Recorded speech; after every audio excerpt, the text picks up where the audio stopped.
We can do all the shamanic work we want, but oftentimes when I go to work on a person initially, I ask my soul, is this physical, is this emotional, is this mental, or is this spiritual? And then I ask, where do we need to start?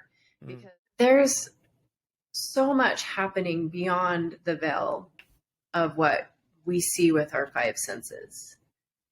You have a whole lineage of ancestors that are rooting you on. You are the expression of their entire lives. You've got guides, and whether you believe in those or not, you have your higher self, this soul that is like wanting nothing but for you to experience the best. And so air is our inspiration. Water cleanses more than our bodies. Water is one of my favorite elements, but don't tell fire. Water cleanses our emotions. Going and hearing water flow can help let the emotions that are stuck flow, sitting by flowing water, getting into flowing water. Fire is really, really helpful at teaching us boundaries and burning away what doesn't serve us anymore, doing ritual work with fire and getting out into nature and starting a fire and telling yourself, these are the things I'm no longer going to carry or worry about. It could be judgments or fear or anger, and burning it and letting fire be your guide and teaching you how to transmute that anger, like a phoenix rising, like a butterfly coming out of a cocoon. These things can become some of our greatest blessings, having that anger or having that really difficult relationship that we got out of that helped us identify the contrast of what we didn't want anymore, so that we can clearly state to the universe what it is that we're bringing in now. Welcome to the Radical Health Rebel podcast with your host, Leigh Brandon. If you enjoy the podcast, please leave a 5-star rating and a warm review. And now, here is Leigh, the Radical Health Rebel, with this week's podcast.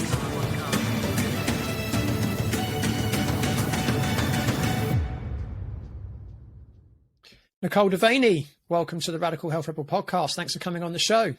Thanks for having me. I'm so excited to be here with you, Leigh. Yeah, as I was saying earlier, it's really good to actually have a proper one-to-one chat with you. We meet once a month in a meeting with 12 other people, and we very rarely ever get the chance to speak one-to-one. So it's great to get that opportunity today. Yeah, I'm excited. Thanks for just making this opportunity available. My pleasure. So today's episode is entitled Healing Beyond the Physical with Nicole DeVaney. And we live in an electromagnetic world of vibration, and we and everything in the universe is vibration. So when we're in pain or we have a disease, could it be that just the physical part of us that is causing the problem, or is it more complex than that? In my own practice, I found that some instances, an emotional release or a rewired behavioral pattern was all that was required to unlock the door to optimal health. In this episode, I'll be asking my colleague Nicole DeVaney, aka the Chek Goddess, about the emotional, energetic, spiritual aspects of healing. So Nicole, to kick things off, would you share with the audience a little bit about you, perhaps your upbringing, your educational background, and your career to date? Yeah, I'd love to. So I sometimes laugh. I tell a lot of my students I'm not your typical instructor with my background. I was raised on a standard American diet, in poverty, with parents that were addicted to all sorts of things because they didn't have the opportunity to really heal traumas. And I'm really grateful for that experience because it was part of what pushed me to pursue healing. I really wanted to help my mom and my dad. And I was also a long lineage of what I consider witches. In some ways, I was raised by guides. My mom's mother was very into astrology, and she was an author. And so even though there was a lot of unconscious behavior in my family, there was some roots of esoteric knowledge that I was raised on. So when we stubbed our toe in the house, it wasn't because we were clumsy, it was because Mercury was in retrograde. And when I began seeing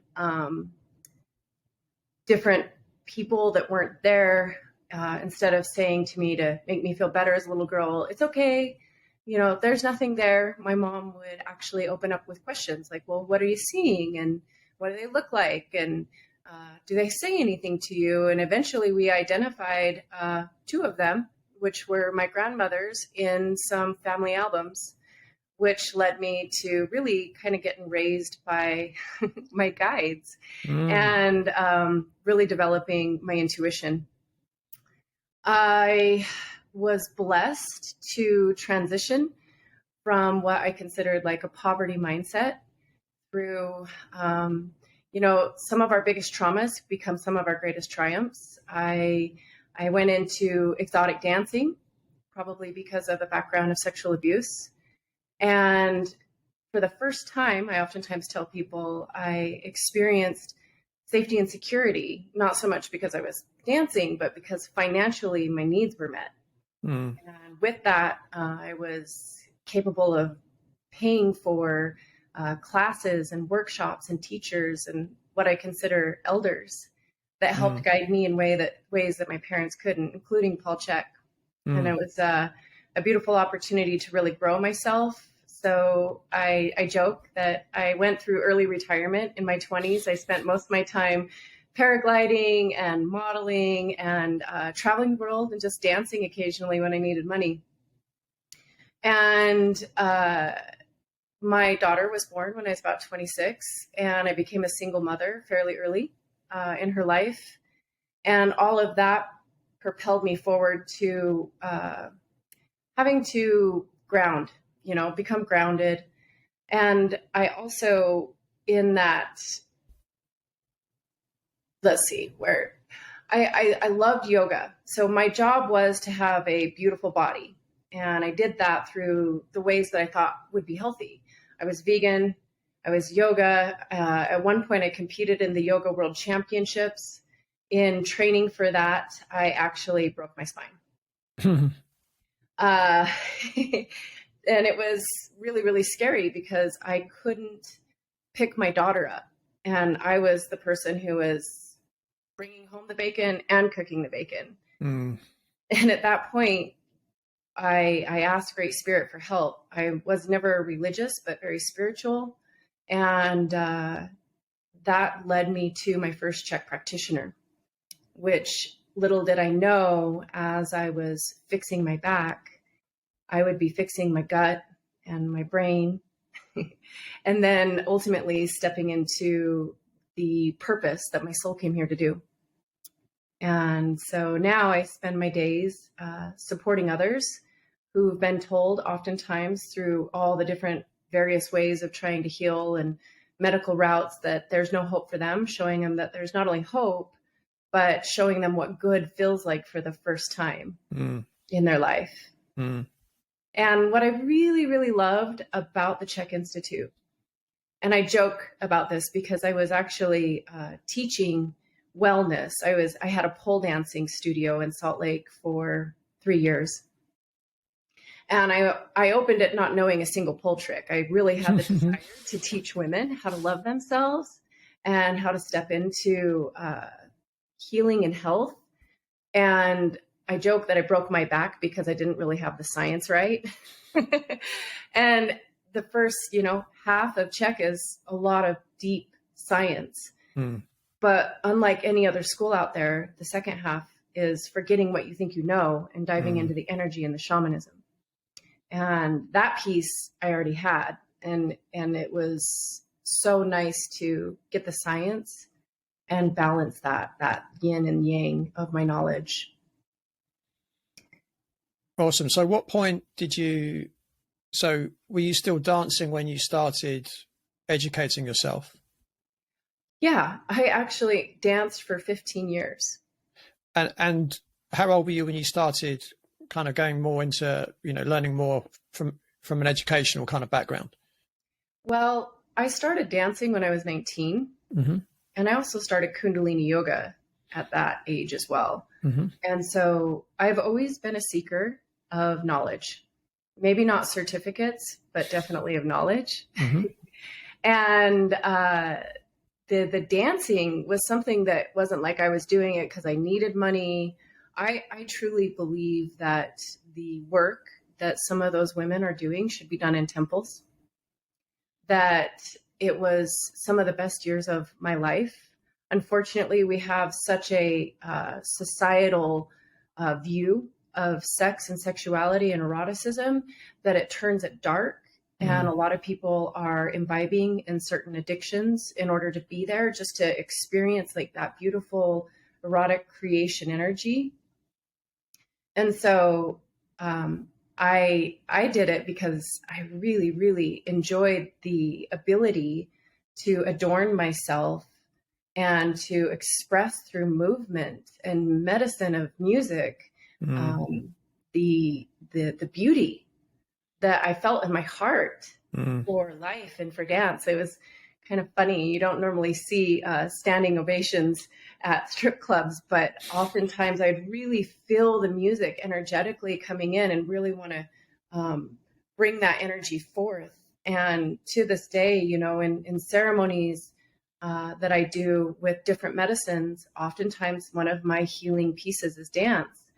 And many different energies of dancers and Sufis come through me and move that medicine. And I've seen medicine come through dancing. Awesome. So what age were you when you started your education in terms of health, your kind of formal education, if you like? Formal education. Okay. So Chek, I started at age 30. I'm 43 now. And before that, I was going through all sorts of not eat right for your type, the blood type. I was always interested in food. Like I said, veganism was kind of the direction I was going, healing the planet, not eating the animals. Formal education through the science of Chek would be age 30. Prior to that, I was working with a lot of spiritual healers and teachers, learning how to heal spiritually. Awesome. So how many years did it take you to do your Chek training? Almost 8. I went the slow route. As a single mom, I could only really afford 1 or 2 classes a year and really wanted to kind of integrate it. And that worked out really well for me. Plus, we learn about all this stuff through Chek, like, oh, you got to get your metal fillings out and you got to change your pots and pans and your sleeping attire, and all of it's got to be organic. And so for me, I never went to Chek with the intention to be a Chek practitioner. In fact, I wanted to run away after my first class. I'm like, that was so hard. This is not my thing. So it was more about, I realized after just a year of working with a Chek practitioner that the 30 years before that, the way I'd been living had made me sick. And I'd had a taste of what feeling better felt like. And I just wanted to learn more. And so, again, and then I've kind of told this story before. My first class, it was so deep in anatomy and it just wasn't my thing that I'm like, I'm out of here. But Paul walked in on that class and he picked me out of everybody and says, what's your dream? And I says, I want to be financially secure and pain-free. And he proceeded to fillet my soul in front of everybody. And for 3 hours, tell me that there's no such thing as security and that pain was the biggest gift I could ever receive. And I remember the instructor, Janet, coming in and saying, are you okay? He makes women cry. I was like, more than okay. I knew right at that moment that that man in front of me had just cut through every piece of bullshit I'd ever told myself that was keeping me small and holding me back. And whatever I was going to do, I knew I needed to get to him as a teacher. And so I committed right there to go through as many classes I needed to get to the higher levels where he taught. And, that meant not doing the IMS, which is kind of the integrative movement science, but more the HLC, which is my jam, the organs, the emotions. And it was the HLC path that really healed me, that made me go, oh, I can do the integrative movement science. My brain does work, but I just have to do all the healing first. Yeah. So for you, doing your first class, it kind of blew your brains out, all the anatomy. and you were like, oh, no, this isn't for me. But then when you saw the potential and the benefits to yourself, that was what motivated you to really kind of carry on. Yeah. It was actually, no, it wasn't so much knowing the potential or benefits, but learning that the quickest way I could get to Paul was HLC2. And I took HLC1, and that was where I got the potential and the benefits. Right. Like that really, learning to eat right for my primal pattern type. Like you talk about acne and how you have that. I had lifelong acne myself. I would have done anything to heal it. I tried everything to heal it. And it was that week in HLC1 where I learned that I needed more protein and more than I was like choosing to eat. And then just after 7 days of eating the protein and taking out the 4 white devils, my acne was like gone. And, vanity can be a great motivator in the beginning. Absolutely. Right. And so it was just the quickest way to Paul initially. Like something was like deep inside me saying, this is where you have to go. I had no idea. And to be honest with you, no inspirations to even apply to become an instructor, because I thought, who would ever hire a stripper teach for an international holistic institute, who all of my instructors who I've always looked up to have these PhDs. So you could almost like call it, like a primal intuitive knowing that I had to get to Paul. So you felt that for you, Paul Chek was your, I was going to use the word meal ticket. That's not the right word, but your path to healing yourself. Yeah. He was my elder. Yeah. That I prayed for. Yeah. And I was the healer. He just shined a light down the path. Yeah. And the truth is that's the truth for all of us. We all know what path we need to walk. You have to be your own healer. Yeah. Yeah. Yeah. We're just guides, aren't we? Yeah. As coaches, we're just guides. We're just showing people the way. Yeah. So you did your Chek training over 8 years. Any other kind of formal education that you've done since then? A lot of what I've done, you couldn't formalize. I've spent 15 years training with ayahuasca and sacred plant medicines. These are things that you don't get certificates for. You mean you don't have a PhD in ayahuasca? I don't think the doctors provide a certificate. Don't normally, do they? No. And there's not a lot of funding in universities for that kind of course, I would imagine. Hopefully one day. One day. You're looking at the MAPS Institute and what they're bringing forth. It's really beautiful. This is your brain on plants.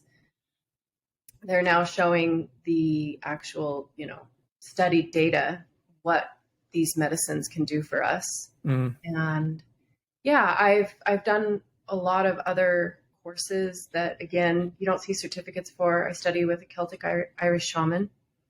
I've done biofield tuning, which is a form of like resonance healing. Is that with Eileen McCusick? Yeah. Yeah.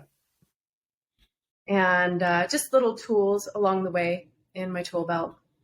Awesome. So you finished your Chek training, and then obviously you became a member of the Chek faculty. What was the time gap between finishing your Chek training and becoming a member of the elite team, so to speak? Well, I got the opportunity to become part of the team prior to finishing my Chek training. Like I said, I finished HLC 3 with Paul, and I got to tell you, HLC 2 and 3 was a lot of tears. At one point, Paul asks, where we are at in our healing and what's keeping us from there, and just being really open and vulnerable and honest. I had addictions. I was addicted to marijuana. I was addicted to tobacco. And I wasn't fully stepping into my power. And I really still appreciate the plants of marijuana and tobacco and work with them. But there was a difference. So I remember crying And then when Paul got done, from the 40 people he had asked that question, he said, to the degree that you're not living your dream and you're not crying, then you're not telling the truth. There's about 9 of us crying in the class. And the process of HLC 2 and 3, I was a wreck as I was healing. I was doing metal cleansing. Paul at one point hugged me. He's like, what's going on with you? You know, I'm like, I don't know. And I was metal cleansing, and he's like, slow down. So I didn't see Paul, and I went to IMS 2, IMS 3, and I get to IMS 4. And Paul, as you know, teaches one day in that. So he hasn't seen me in a few years. And he comes in, and I'm in the back of the class, and he goes, Vegas stripper? And I'm like, yeah, well, Utah, but yes, I yeah. And he's like, my God, you've done it. You've healed. And at that point, I had done 300 days straight of Qigong. I did everything he said. He told me to go home and stop exercising for 100 days and do only Qigong. Whatever he said, I'm like, okay, this is medicine. He pays, people pay him how much money an hour to tell him what to do. I'm going to do it. He continued to express how my aura had turned into this snowflake, and it was beyond filling the room. And it felt like I almost get teary-eyed thinking about it, because, my dad didn't have the wherewithal to acknowledge and validate my efforts. And not that I consider Paul a dad, but as an elder for me, for him to recognize that was just so, it just felt good, because I had done a lot of work, and it wasn't about getting recognized. It was about loving myself. And that's what it was. It was a journey of consciousness and self-love. And then later, I was teaching a course out here in Salt Lake, 2 of them in the weekend. I provide a Thanksgiving dinner for 40 people called Caveman Feast. And I teach everyone how to do Thanksgiving without bread or dairy and all the wonderful things. And then the next day I was actually teaching a pelvic floor workshop, and we do, weightlifting with our yonis.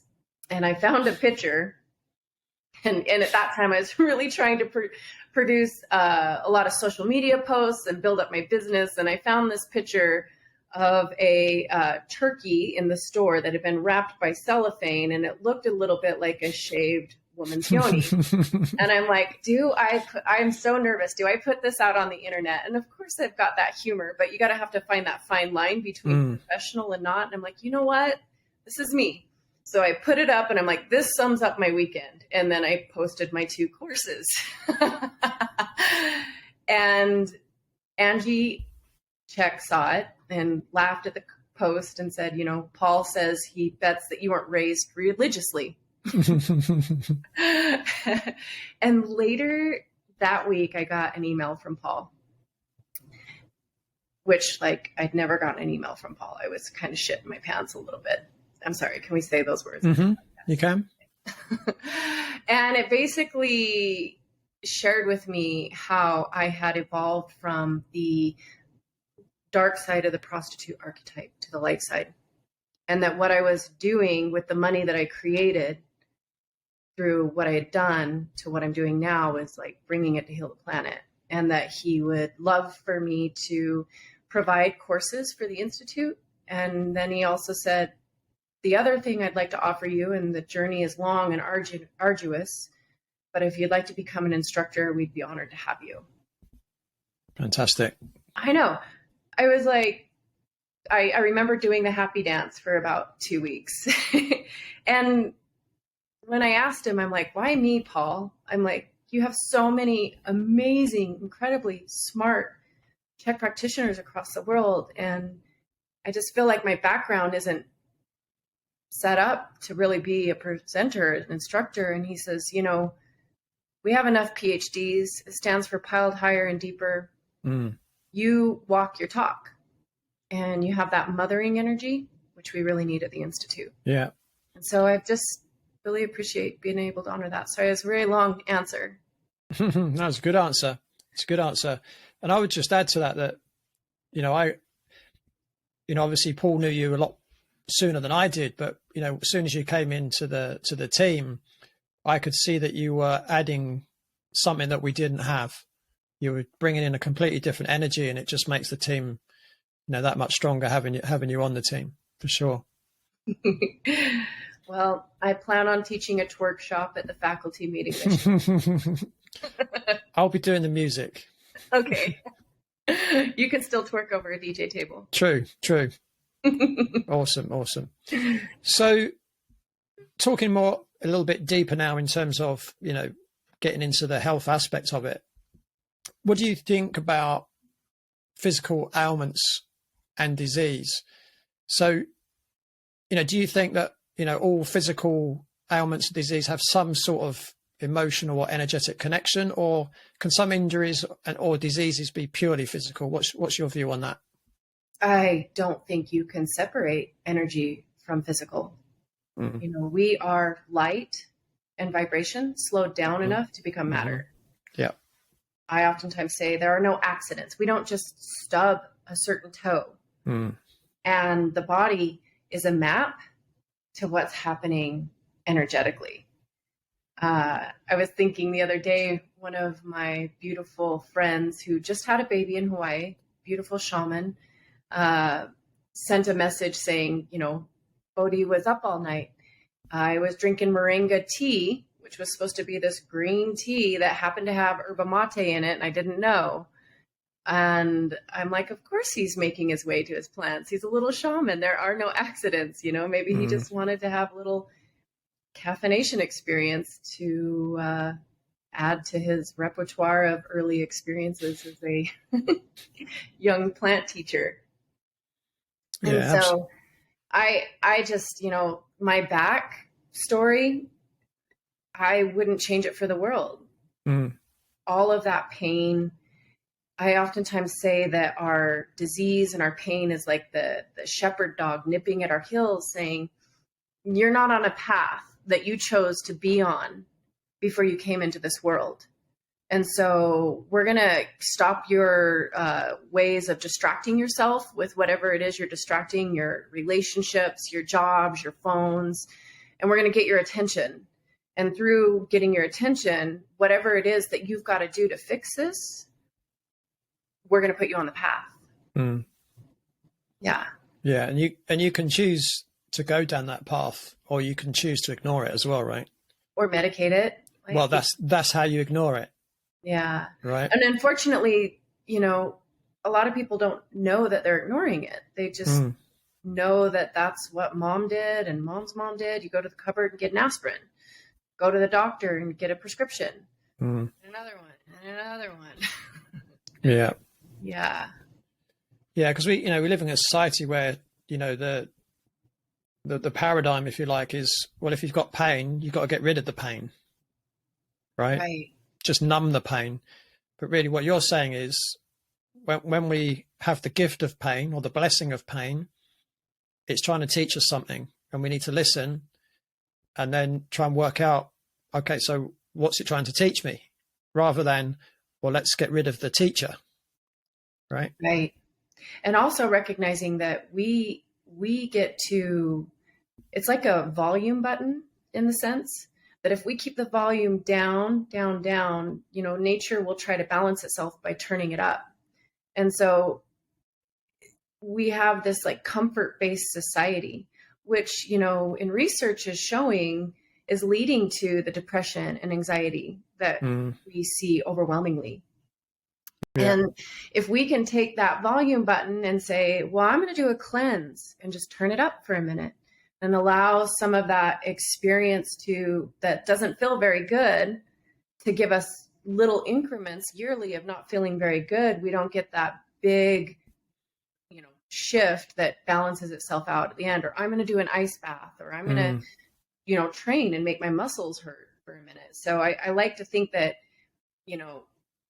pain can either like drive us towards something because it's been so significant, or we can utilize it as a form of teaching ourselves something, teaching ourselves focus. Even the passageway of death, you know, even if you have that death in your sleep, moving towards death is not going to always be easy. And the question is how do you train your mind around pain so that when your mind steps up to that door of death, where is it? You know, I love how Paul says that they believe that when we die, we move at the speed of thought. And so I believe that, you know, once we get over pain being the teacher from, you know, accidental pain or the shepherd dog pain getting us on our path, pain being something of a dance partner, so that we can prepare our mind to be on our intention and where it is that we want to be when we transition, when we no longer have a body and we can move at the speed of light. Thought. Yeah. It's interesting, as you were talking, I was just thinking about some of my own experiences with pain and the lessons that I learned from them. And, you know, in 2013, I ruptured my L4-5 and L5-S1 discs. I think you saw the aftermath of that actually in California.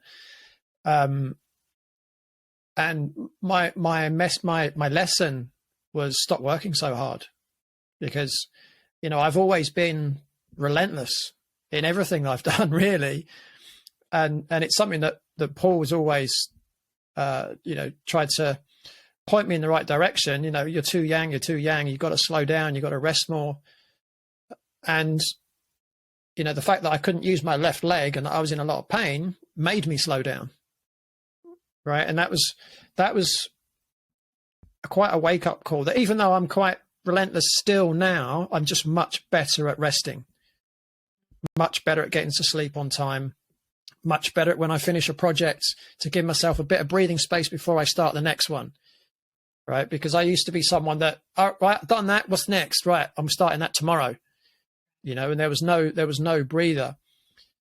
You know, when I had acne, my lesson was to not eat junk and to get metal out of my body. Right. Yeah. Because if I hadn't have had the acne, I probably would have kept on, you know, poor diet. I would have had a mouthful of mercury. And, you know, but by the age I am now, maybe I wouldn't have survived this long. Right. Right. But I was relentless to get rid of the acne. Okay. It took me 18 years, but it only took me about 2 years after I first met Paul. Right. So, you know, I had an experience more recently where I started to get an arthritic knee. Which leg? Left. But what was interesting was that I cut oats out of my diet and it disappeared within a couple of weeks. Right. Those oats are sneaky. They're just as bad as gluten. You know, my knee went from being able to flex only to 90 degrees to 135 within 2 weeks. Wow. And the pain went from sometimes a 7 or 8 out of 10 to 0. Wow. You know?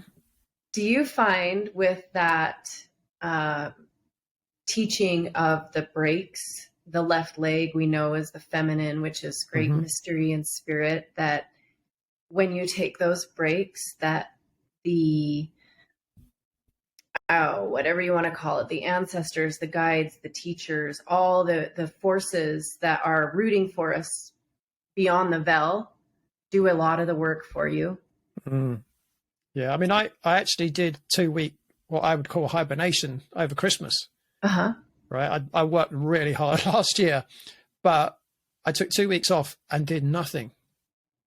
Purposely, I did nothing. I slept a lot. I rested a lot. I didn't work out as much. I wasn't working out hard, even when I did work out. I was probably working out twice a week, quite gentle. The rest of the time I just rested. And then January came, I felt amazing. Right. I felt the best I'd felt probably in 10 years.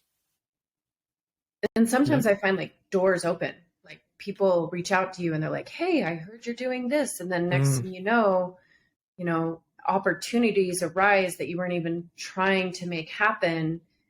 That's what I find happens for me when I go into rest, is like, that's like going into trust, that there's more working on my project, my life than me, but they can't do it when I'm so diligent about doing it all. Like the rest is the trust piece for me. Definitely.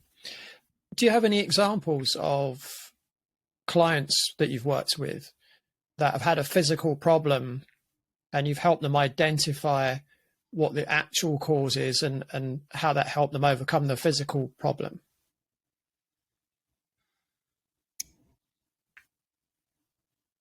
Yeah, some of them, one of them that rings out for me right now, it was really interesting because this person, like my own Chek practitioner who I came into, I didn't know anything about Chek and I dreamed of him. I had a person reach out to me from overseas saying, you were in a dream last night. I just saw your picture on Facebook. I'm having some fertility issues, man having fertility issues, and I think I might have some digestive second chakra work. And I've studied Mark Woolen's work and learned about family constellations, and instantly I was presented in his messaging with his great, great, great grandfather. Wow. And he's like, this isn't his. And so without him becoming a client, I just basically relayed, I think this is where we need to go, because he also is Chek and knows a lot about health. And that week, without becoming a client, his mom reached out to him and she's like, oh, your cousin was on the news. He's in South Africa. Did you know you have family in South Africa? And he's like, no. And this was like a step cousin. And she's like, yeah, your great, great, great grandfather was a bastard son of a duke who didn't want to, he got the maid pregnant. And so they sent his great, great grandfather to live with some nuns in South Africa. And so that was in his loins, that was in his lineage that said, don't make love to women. It could lead to being separated from the masculine, from your father's lineage. And so at that point, I hadn't done a family constellation session online. I had just done them in person. Mm-hmm. And I asked Spirit, because I use some footprints oftentimes in person. I'm like, how do I do this? And they said, let's work with the tarot. Let's work with the tarot. Because he reached out. He's like, okay, whatever you're on to, I've got a direct message that we should do this. And it was really powerful to have him stand in his room and pull the cards that represented his mom and his dad's. And what we're doing is we're opening up the field to the ancestors and what they experienced, so that I can go in and help heal them at that area of their lineage, and then bring it down the family line and bring it up the family line. And the erectile dysfunction stuff went away instantly. Wow. And there was no change of diet. Yeah, it's amazing. I mean, I used to do body talk sessions. I don't know if you're familiar with body talk as energy medicine. So I studied that from, I think, 2005 to 2008. And I probably stopped practicing in about 2011, I think it would have been. But I've got so many stories like that of, where I remember one guy, I had a practice, I had a studio with it, but it was inside a health club. It was my studio. So I rented from the health club. And one day the club manager came in. He said, this body talk. He said, could you give me a session? And I said, yeah, okay, fine. So I went through like the initial questionnaire, and his main issue, he had ankle pain, right? So we went through the session. I can't remember exactly what came up, but nothing physical came up at all, right? Oh. It was all emotional, or might have been family constellations. I can't remember. And he got off the table and he said, I don't have any pain. And he looked really confused. He said, what did you just do to me? And I said, well, I just did what your body asked me that it needed. And he said,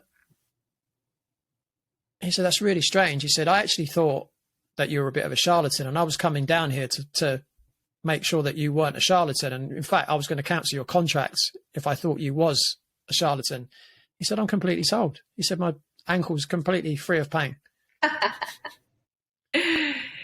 Yeah. But there was lots of stories like that when I was practicing body talk. The only reason I stopped was because I feel my head's only a certain size and there's so much to remember. You've got all the Chek stuff and you've got all the manual therapy stuff, you've got the nutrition stuff. And I just thought, do you know what? I'm going to let other people do body talk, because there's some people that's all they do. Yeah. And sometimes I do still refer to body talk practitioners, but that really woke me up to how much non-physical things affect physical things in the body. Yeah. And I'd like to add, I call it front door, back door healing. Like you asked in the beginning, is all physical elements energy? Yes and no. Like your body is the 18-wheeler of your spirit. And if it doesn't have the nutrients and the chemical building blocks it needs, we can do all the shamanic work we want. But, oftentimes when I go to work on a person initially, I ask my soul, is this physical? Is this emotional? Is this mental? Or is this spiritual? And then I ask, where do we need to start? Because I see a lot of people that maybe only doing body tack or only doing rattles and drums, and they're 300 pounds and they're not getting better.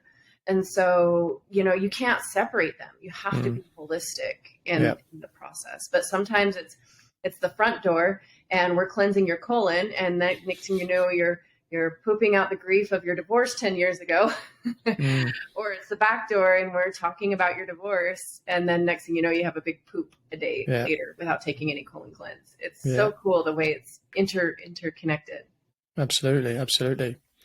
So what's the best way for someone to get to the root of and heal emotional or energetic disease and pain? I think that the first thing that you have to know is time and curiosity. And then the next piece is intention. So you don't have to know how to do it. You just have to first really put out to the universe. I would like to, or I am intending to work with the people who know or get the information and the downloads. And then you have to invest time. I think a lot of people, I've noticed sometimes people will pay me my contract amount and think that the 1 hour a week that we maybe talk is going to be what fixes them. And it's actually that they're going to need to invest 4 or 5 more hours doing and engaging with. And so one of the biggest factors I found in healing is that if you want something to work with health or holistic healing or energetic healing, plan on 100 days to commit to any one thing, and don't get distracted by the next offering that's in your email box from the next shaman or the next healer. And you're going down there one line, their program for $99. Like, really turn off the distractions, choose one path, walk it intentionally with what it is that you want to bring in. You're putting intention, exactly what you want to bring, and that investment will pay you back tenfold. We're so, we have no attention span in this society. We want to scroll on to the next and scroll on to next and say, well, that naturopath didn't work and this person didn't work. But, as any fungal cleanse you want to go on is going to have to be a minimum of 100 days. Parasite cleanse, I see things all online saying 3 days. And it's like, actually, you got some life cycles here that last at least 6 weeks. And so the same with like energy, your chi, your meridians that have blockages because of trauma. You're not going to unblock those in 1 or 2 sessions. But on day 90, you'll have a release, and then the memory, maybe you'll shake, and that energy will flow. And so if it's breath work, great. If it's a teacher, great. I think all of these pathways have something for us, and commitment to the time it takes to really get out of it is the most important thing. Yeah, I mean, I couldn't agree more with the time aspect. I mean, I won't work with someone unless they commit to a minimum of 6 months. I find that's an absolute minimum to teach most people. I mean, you might get the odd one that they might get there sooner. But most people, for me, it can be 6 months, it can be 2 years, depending on the issue, right? I mean, it took me 22 months to heal my discs in my lumbar spine. Yeah. Right. And that's how long it takes. Right. Right. Discs, as we know, for instance, they have very little blood supply, so they do take a long time to heal. Mm-hmm. And, I completely relate to the other thing you were saying is, you start going down one path and you're tempted by other things. Oh, have you heard about this? Oh, have you heard about that? And then you start spreading yourself rather than focusing on the one plan that you should be on. And then you might turn around and say, well, this isn't working. It's like, well, you didn't really stick to one plan. You were doing a bit over here and a bit over there. You weren't really sticking to the one plan. What I found interesting about what you said as well is about, trying to seek the right person to help you as well. Almost, asking for guidance to the right person. If someone's listening to this and thinking, well, how do I do that? What would be your advice? There's so much happening beyond the veil of what we see with our five senses. You have a whole lineage of ancestors that are rooting you on. You are the expression of their entire lives. You've got guides, and whether you believe in those or not, you have your higher self, this soul that is like wanting nothing but for you to experience the best. And so I always start with prayer, and you can call it a prayer or an intention, but I like to turn anything over. Like, okay, Spirit, I really, really need help with this, and I'm going to ask that you support me in finding that. Now, that doesn't mean that you don't look, right? Pray and then tie your horse.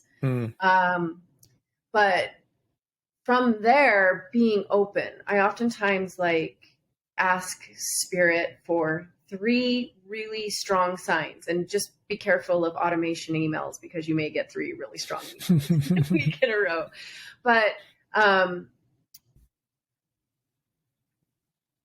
paying attention, those signs can come in dreams, nudges, a friend telling you about a book, books that open your path to, wow, maybe I want to take this course.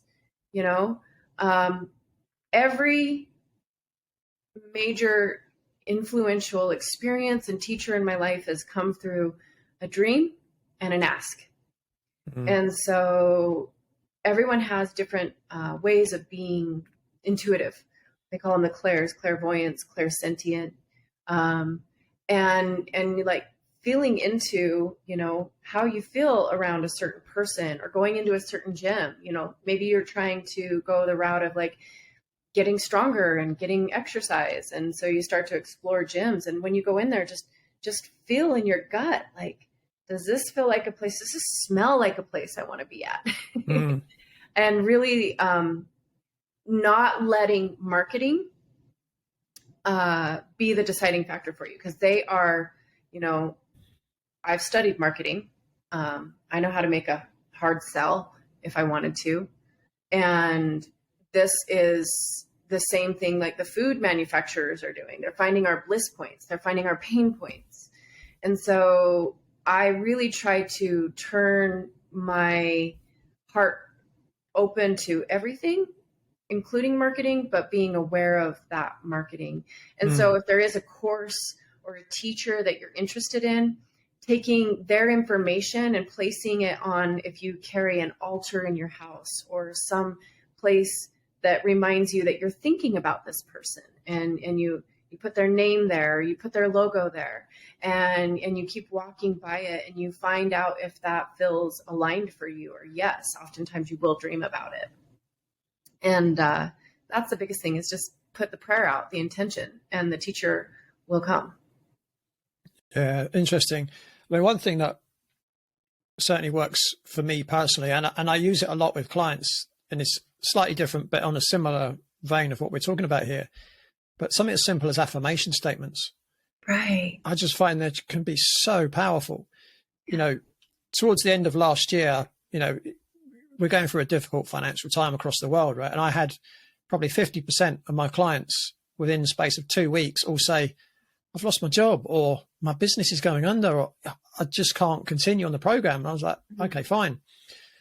And so I was like, okay, this is interesting. This is an interesting situation. And I've got this affirmation that I use, but I'd stopped using it.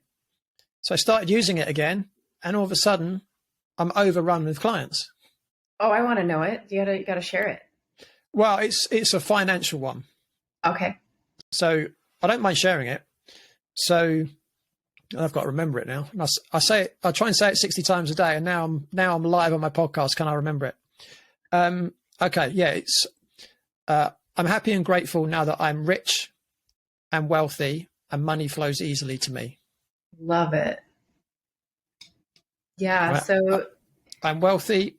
I'm rich. Money flows easily and frequently to me. I have an affirmation right here, somewhat similar, on my wall that says, I'm connected to the universal supply of money, which I give and receive with grace and ease. Yeah. Yeah. It's the time and the repetition, right? Yeah.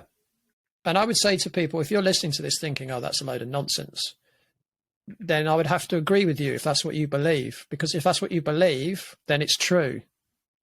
Mm-hmm. But I would say if you believe that things like that aren't true, try them and see. Right? Because my experience is they do work. But you have to, like you said before, you've got to give it time. It's got to be repetitive, because what you're basically doing is you're creating a vibration. Mm-hmm. Right? So in that situation, you're creating the vibration of abundance of money, right? And money is energy. Right. And you can do that for anything. Anything. Right? If you're looking for a partner, if you want a better body, if you want more energy, if you want to be pain-free, although you've got to be careful with your words. I wouldn't never use the word pain-free in an affirmation, because if you're using the word pain, that's what you're going to get more of. Right? So when I'm working with clients, I'm very careful to help coach them to select the right words. So when people say to me, well, I want to be pain-free, I might say, so what's the opposite of pain? And whatever the word that they use is what we would use in the affirmation. Mm. So it might be, I want my tummy to feel at ease. Right? So say they've got bloating and pain in their tummy. Okay, well, you don't want to put that in your affirmation, because that's what you're going to get more of. If you're creating the vibration of pain-free, right? You get more pain. Right. So if you say, I'm happy and grateful now that my tummy feels at ease, and normally people often say flat tummy and at ease, or something along those lines. You know, if that resonates with you, then use an affirmation like that, but definitely don't say not. I don't want something, because you'll just get more of it. Yeah. Just continuing on with the conversation, the concept that we are creators and we think 90,000 thoughts a day, but most of those thoughts are unconscious. You know, the science is like, if we start to repeat these things, they become part of our subconscious. There's only 3 ways to reprogram the subconscious mind. And that's our access to tapping into the vibrational field that's bringing us what we're talking about in our brains all day. And one is repetition. If you like that self-help book, read it 100 times. So mantras, say that prayer 100 times, that intention 100 times, but a day for 9 months. Again, you know, that time commitment. They also say that hypnosis can be a one and done thing. And I've experienced and seen that. Yeah. And then also subliminal messaging, which, you know, in the 80s, they used that in supermarkets and in the movies. And it was so strong and powerful that they got sued, and they could no longer use it like that to tell you to go buy a Coke and popcorn. But now if you go online, YouTube and, you know, all sorts of places have free subliminal messaging that you can just listen to. And it sounds like music, but lo and behold, you're programming yourself for success or focus. And it really does work. Yeah, it's amazing. Amazing stuff. Yeah. So what would be your top 5 suggestions or modalities for people to explore if they wanted to seek out energetic healing? Okay, so top 5. My number 1 that really, really helped me was Qigong. And not so much learning it through someone else, like getting the gist of it and then going and doing it continually. Qigong, we could teach it right here. It's so simple. You just move with your breath. You have an inhalation and an exhalation, long, slow, silky, and you can move your hands towards your chest as you inhale, and you can move your hands away from your chest, pointing out as you exhale. Now go do that with your feet on the earth for 20 minutes a day for 100 days, and then add a mantra of something that you want. Like, I am receiving love. I am giving love. I'm receiving my soulmate. I'm loving my soulmate. And watch as your body's meridians. I always say there's this general river that flows through us. It's called the microcosmic orbit. And we have 90,000 meridians that are connected to it, like little currents or rivers. These are the things that acupuncturists look at to find out if they need to put a needle in there because you got a dam or a blockage. By connecting to the earth and your breath, you're creating a flood in that main channel of the microcosmic orbit. You don't have to pay for an acupuncture treatment. Eventually, if you get enough of that water flowing over into all the other nadis and meridians, you're going to become your own healer. I'm all about free. I mean, I love working with somebody and learning something, but in the end, everything I teach is worthless if you can't go home and apply it. Yeah. The second one is sound. Music, vibrational medicine. And this may be something like a DJ, right? I mean, have you ever done ecstatic dance? So finding the form of sound that works for you. So in Elaine McCusick's work, we've learned that the auric field is a bit like tree rings. And every year we get a new ring. And depending on if something occurred during that year that was traumatic, we might have a mar in that ring, just like if a tree were to try to get cut down by an axe, but not get cut down. And that mar holds a frequency or a tone that is like disharmonious. So somebody playing a flute or ringing a bell, if you allow yourself to let the music be healing and penetrate your field, it can remind that area that's holding that inharmonious energy to become frequent and coherent. And so I see this in ceremonies with ikaros. They sing a certain ikaro and it hits a certain area of somebody's field and they're letting that energy in, they're intending it to heal. And once that energy is healed, boom, their right shoulder doesn't hurt anymore. And so finding your form of sound, even more importantly, let's go back to that free thing, sing a song. Sing it all day long. If you don't know a song, hum, chant, make noise. Your body will guide you to where that noise needs to go and exactly what pitch and tone, and just play with it. Play with it in the shower, play with it in water. Of course, I'm going to say plants. I think that besides the louder plants like ayahuasca and psilocybin that really tell us something, even the quieter plants like ashwagandha and, one of my favorites is reishi, the funguses. These all have a consciousness. There is an entity behind them. Besides the, chemical structures that are in there that are going to modify things in our body, there's a spirit. And that spirit, if we, again, give it time. So if you're going to use ashwagandha or any adaptogen, any of those adaptogens take about 2 to 3 months to really activate in our body and give us the goodness. So being consistent with one and seeing what happens over time and building a relationship with it. So any plant I'm going to ingest, whether it's a salad or a big cup of tea, I think about what it is that I'm grateful for that it's bringing to me. And my gratitude is that reciprocity that the plant loves to receive for its medicine, right? And then going beyond that, this is number 4, nature. Nature and specifically the elements. Air is our inspiration. Water cleanses more than our bodies. Water is one of my favorite elements, but don't tell fire. Water cleanses our emotions. Going and hearing water flow can help let the emotions that are stuck flow, sitting by flowing water, getting into flowing water. Fire is really, really helpful at teaching us boundaries and burning away what doesn't serve us anymore, doing ritual work with fire and getting out into nature and starting a fire and telling yourself, these are the things I'm no longer going to carry or worry about. It could be judgments or fear or anger, and burning it and letting fire be your guide and teaching you how to transmute that anger, like a phoenix rising, like a butterfly coming out of a cocoon.